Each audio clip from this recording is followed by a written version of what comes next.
Welcome back. Yes, it is the morning show here on ABC News Radio, KMET 1490 AM. We have a very interesting guest, Rebecca Costa. It's rare that we get guests like this, which are so smart and so ahead of the game. This woman, I don't know how far in advance she thinks, but I will say this. We got Rebecca Costa with us. Good morning. Welcome to the show, Rebecca. Welcome back.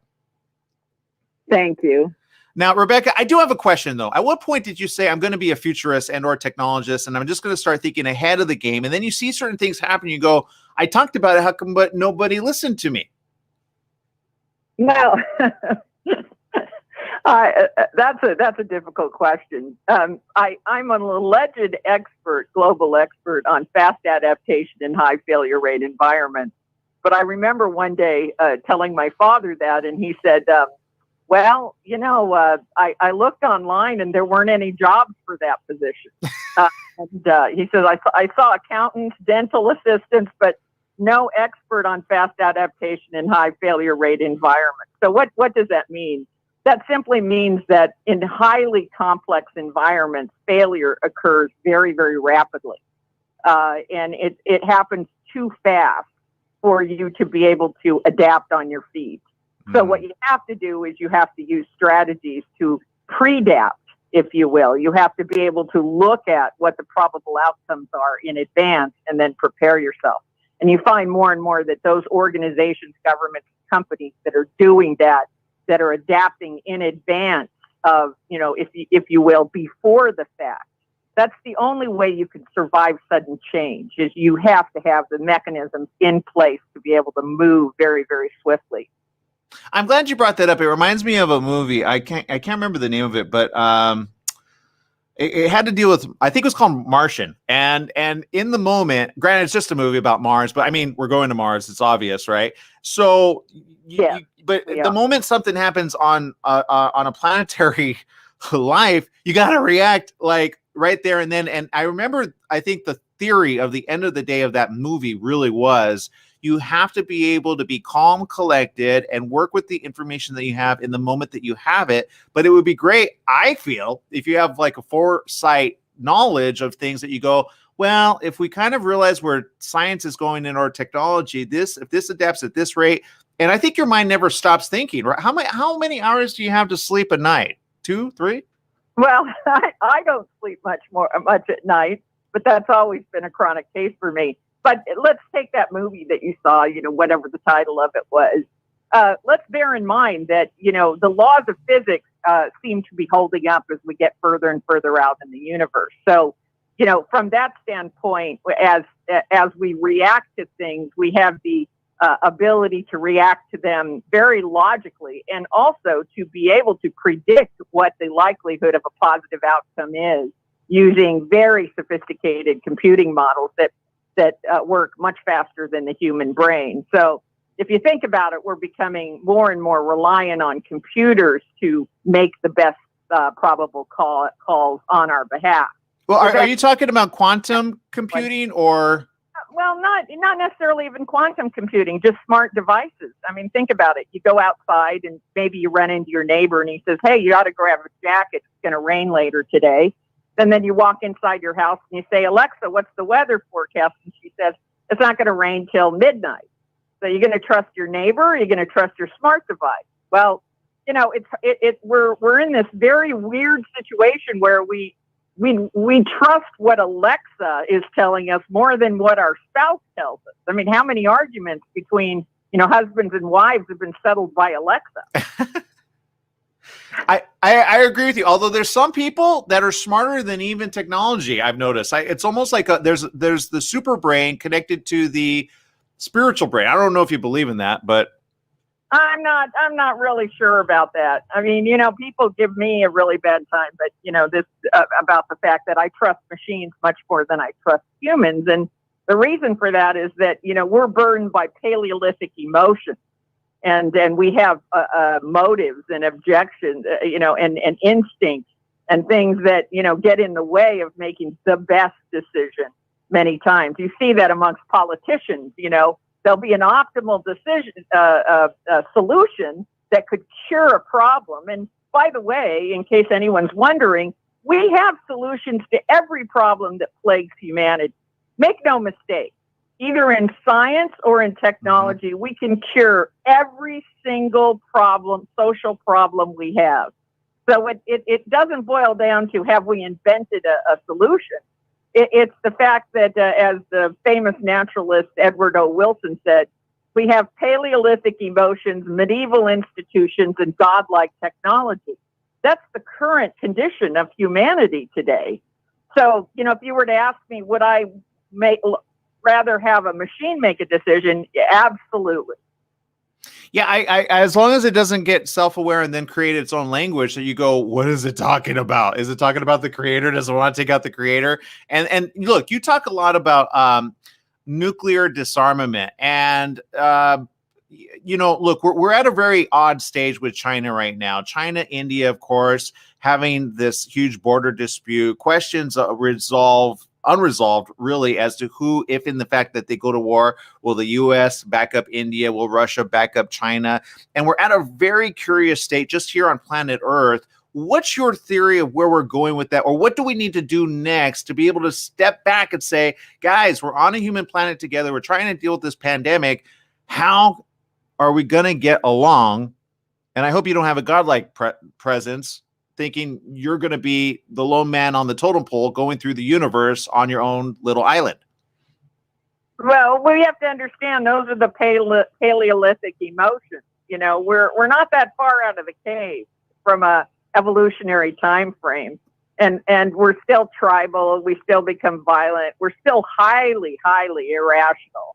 And so, we're always surprised when the political leader gets caught with their pants down or cheating or being inconsistent, going to a restaurant when they're telling everybody else not to. I mean, then we act surprised and shocked. But if you're an evolutionary biologist, as I am, you're not shocked at all. You go, yeah, right. That's human nature. Right. We fail to come to terms with human nature. Our great hope, and it's the first time in human history since we even came into existence, that we have these machines that can guide us to better outcomes if we will listen to them, if we will pay attention to the data and become a more data-focused society rather than an emotional society. We seem to be moving in the direction of elevating and exacerbating the instincts that we share with lower animals rather than rising to the great creatures that we are.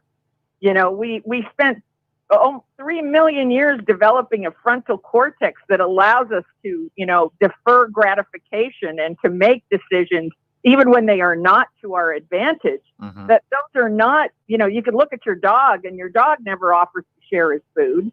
I mean, he has lower instincts, and we're somehow succumbing to those lower instincts as a society, and that does not bode well for us. Let's talk about something that I think is on everybody's palate right now, which is, okay, we've got COVID. The data's there. It's exasperating a situation, especially for certain age groups and or pretty much all with any type of symptoms. But the question of the day is, how do we move forward in our economy? What are the steps that we should be taking now? What are some things that you think can either, even if government doesn't do it, what is the average person, maybe, business owner and or residential neighborhood? What are some things and tools that you recommend, maybe going down the path of not throwing caution to the wind, but still being cautious, not doing full on lockdowns? Because let's face it, this is going to have like a tide effect. There's going to be times where it's very high and very low, very high and very low until, even the amount of vaccines that they're coming out with, it's a drop in the bucket as to how many people will need it in. Will have enough to at least fill at least a quarter of the world, but definitely not all of the world. So this question's got to beg itself. How do we get back to making money? Is there a predictive analysis there? Predapted. When you have not prepared and put systems in place for what are the probable fast-moving crises, which is always the optimal solution because we can identify what those crises are, whether they're an environmental oil spill, climate change, nuclear warfare, whatever they are. We know what the problems are. It's not like we're naive and don't know what they are, and we know what the outcomes are of those problems. So the idea is to get out ahead of them. That's the only chance you have. Right. Time you're reacting to something that's fast moving like this, you're already on the losing end of it. And as you know, in May, I went public, and I got a lot of crap for this, but I went public and said, based on a history of human behavior, we can count on by the end of 2021, 500,000 to 1 million Americans will be dead. And everyone said, oh, that's just way too many. And, we're putting in all these measures. Well, look what happens when you have herky-jerky public policy. Yeah. State by state, county by county, we're closed, we're not closed. You can have outdoor dining. No, you can only do takeout. Nobody. Remember after 9/11 in the airports, we had orange, yellow, red, green, signs. And I remember sitting at an airport, and they said, we've just gone from orange to, yellow. And I looked at the people sitting next to me, and I said, does anybody know what that means? And absolutely no passengers and no airline personnel knew what they meant.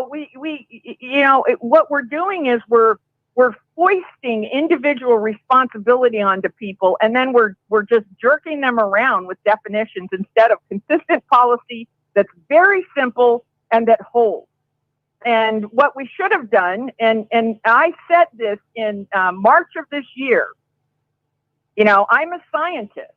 I looked at the data and I said, we only have two choices here, not 5, not 10. We either overreact or underreact. And the appropriate thing here is completely to overreact. We need to shut down, and some politicians are going to not get reelected because you can't prove that overreacting was the right thing to do. Anytime you overreact, if somebody says you're overreacting, you can't prove that had you underreacted, this would have happened because you've stopped it.